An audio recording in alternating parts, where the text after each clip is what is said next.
रामायण ये सिर्फ एक महाकाव्य नहीं है ना।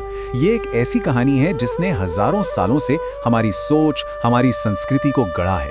पर कभी सोचा है ये कहानी आई कहां से, इसकी जड़ें कहां हैं?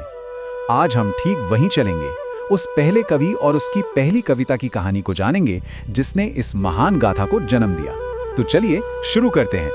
और हाँ, हम सीधे ओरिजिनल सोर्स पर जा रहे हैं। हमारे सामने है वाल्मीकि रामायणम। यही वो प्राचीन ग्रंथ है जहां से ये पूरी महागाथा निकली है।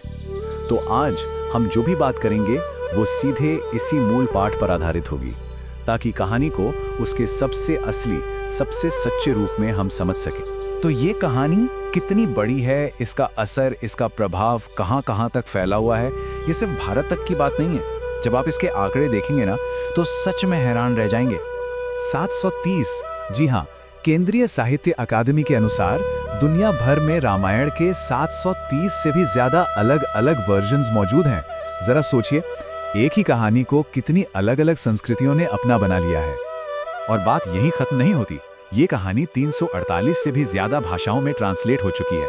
मतलब ये कहानी किसी एक देश या भाषा की नहीं रही, ये तो पूरी इंसानियत की धरोहर बन चुकी है। इसका सफर देखिए, मंगोलिया, चीन, जापान से होते हुए अफगानिस्तान और मिडिल ईस्ट तक, और वहां से यूरोप तक, इस कहानी ने हर जगह अपनी छाप छोड़ी है।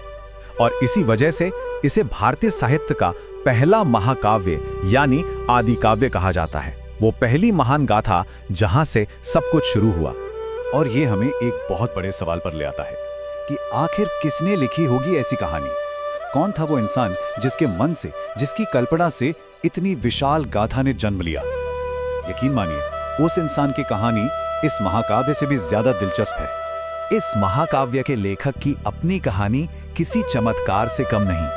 ये एक ऐसे इंसान की कहानी है जो डाकू से दुनिया का पहला कवि बना, आदि कवि। ये सुनने में शायद थोड़ा अजीब लगे, लेकिन रामायण लिखने वाले महर्षि वाल्मीकि एक समय पर एक खूंखार डाकू हुआ करते थे। वो अपने परिवार का पेट पालने के लिए तीर्थयात्रियों को लूटते थे और उन्होंने अनगिनत पाप किए थे। तो फिर एक डाकू एक ऋषि में कैसे बदला? इसकी शुरुआत हुई एक सीधे से सवाल से, जब वाल्मीकि को यह एहसास हुआ कि उनके पापों का फल सिर्फ और सिर्फ उन्हें ही भोगना पड़ेगा, उनके परिवार को नहीं। तो उनकी पूरी दुनिया ही हिल गई।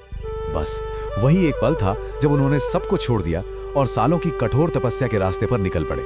सालों की तपस्या के बाद जब उन्हें ज्ञान मिला, तो ऋषि वाल्मीकि ने नारद मुनि से पूछा कि क्या इस दुनिया में कोई ऐसा इंसान है जिसमें एक आदर्श पुरुष के सारे गुण हों, सच्चाई, वीरता, धर्म, सब कुछ।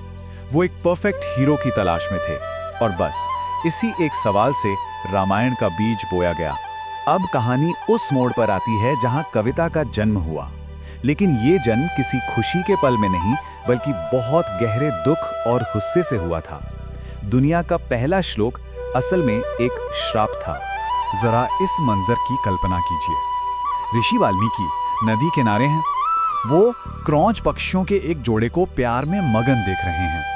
चारों तरफ शांति है, और तभी एक शिकारी का तीर उस शांति को चीरता हुआ आता है और नर पक्षी जमीन पर गिर जाता है। अपने साथी को खो देने के बाद मादा पक्षी का जो दर्द भरा विलाप था, उसे सुनकर वाल्मीकि का दिल करुणा और क्रोध से एक साथ भर गया। और उसी पल उनके मुंह से उस शिकारी के लिए एक श्राप निकला। पर यह कोई आम श्राप नहीं था। उसी गहरे दुख और करुणा के पल में संस्कृत साहित्य का पहला श्लोक पैदा हुआ। यह श्राप उनके मुंह से एकदम सटीक लय और छंद में निकला था, ऐसा कि सुनकर वो खुद हैरान रह गए। ये कविता का जन्म था जो दर्द से उपजी थी। वाल्मीकि ने जो अनजाने में रच दिया था, उसे एक दिव्य मकसद तब मिला जब खुद भगवान ब्रह्मा उनके सामने प्रकट हुए। उन्होंने वाल्मीकि को आदेश दिया कि वो इसी छंद का, इसी मीटर का इस्तेमाल करके राजकुमार राम की पूरी जीवन गाथा लिखें। तो वाल्मीकि को अपना मकसद तो मिल गया, पर राम की कहानी आखिर थी क्या? ये कोई साधारण राजकुमार की कहानी नहीं थी। इसकी शुरुआत पृथ्वी पर नहीं, बल्कि स्वर्ग में हुई थी, जब पूरा ब्रह्मांड एक बहुत बड़े संकट से गुजर रहा था। और इस संकट का नाम था रावण, लंका का 10 सिरों वाला राक्षस राजा। उसकी ताकत इतनी बढ़ चुकी थी कि उसने तीनों लोकों में आतंक मचा रखा था। देवता भी उससे डरते थे और पूरी सृष्टि में धर्म खतरे में पड़ गया था। जब कोई रास्ता नहीं बचा तो सारे देवता मदद की गुहार लगाने भगवान विष्णु के पास पहुंचे। उन्होंने प्रार्थना की कि वो पृथ्वी पर अवतार लें, रावण का अंत करें और धर्म को फिर से स्थापित करें। और यहीं से उस दिव्य योजना की नींव पड़ी। तो अब वो दिव्य योजना स्वर्ग से उतरकर पृथ्वी पर कैसे आई? इसके लिए कहानी हमें ले चलती है कौशल राज्य की गौरवशाली राजधानी अयोध्या।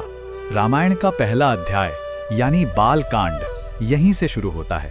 बालकांड मतलब बचपन की कहानी। ये हमें उस राज्य और उस राजा से मिलवाता है जिनके आंगन में इस महाकाथा के नायक जन्म लेने वाले थे।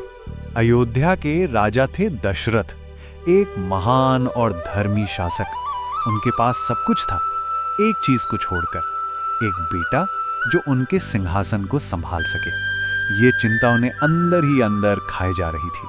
तब ऋषियों की सलाह पर राजा दशरथ ने पुत्र प्राप्ति के लिए एक बहुत बड़ा यज्ञ करवाया और यज्ञ की समाप्ति पर एक चमत्कार हुआ। यज्ञ की आग से एक दिव्य दूत प्रकट हुआ जिसके हाथों में खीर यानी पायसम से भरा एक बर्तन था। उसने राजा से कहा कि ये दिव्य प्रसाद उनकी रानियों को पुत्र रत्न देगा। और वो भविष्यवाणी सच हुई। रानी कौशल्या ने राम को, कैकेयी ने भरत को और सुमित्रा ने जुड़वा पुत्रों लक्ष्मण और शत्रुघ्न को जन्म दिया। पर ये सिर्फ राजकुमार नहीं थे, ये चारों भगवान नारायण के ही अंश थे जो पृथ्वी पर धर्म की स्थापना के लिए जन्मे थे। तो यहाँ से महाकाव्य की असली शुरुआत होती है। 4 राजकुमार एक दिव्य मिशन के साथ पैदा हुए, लेकिन उनका रास्ता फूलों से नहीं बिछा था। सवाल ये है कि नियति ने उनके लिए आगे कौन सी चुनौतियां, कौन से त्याग और कौन सी मुश्किलें तय कर रखी थी। यही वो कहानी है जिसे सुनाने के लिए वाल्मीकि का जन्म हुआ था, और यही वो कहानी है जो आज भी हम सबको प्रेरणा देती है।